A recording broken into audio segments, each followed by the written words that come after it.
All right.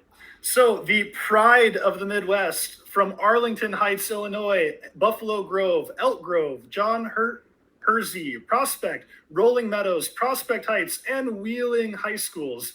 It is your Hall of Fame team, WildStang, coming in with a 29-2 overall record. They were the winners of the Midwest and Seven Rivers Regionals. WildStang was off in week 6, but in week 5, they hit the field running. They picked up right where they left off, and they earned an impressive 36 ranking points. They beat a bunch of other teams that were just behind them at 35 ranking points.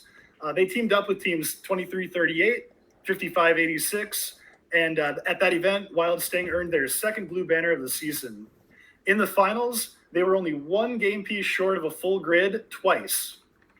This WildStang team really throws back to the WildStang teams of old that were just dominant.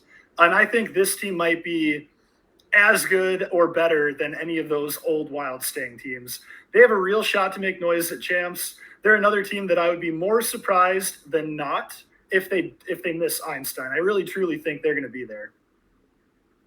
I'm more surprised with WildStang that like they're a Hall of Fame team, but they're eligible for impact again. How does a team like this, who literally every event I go to, I see multiple teams with this team's intake, did not win either Engineering Inspiration or Impact Award this year because they have had a tremendous impact in the FRC community this year. It is just so obvious watching events and just seeing how many teams are utilizing some version of their intake, including many top tier teams are using it as well, or drawing some inspiration from it. So congratulations to them. I think 8's a great spot for WildStang and a phenomenal year this year. And shout out to all my friends on WildStang and Plus One who very well deserved that this robot absolutely is sweet.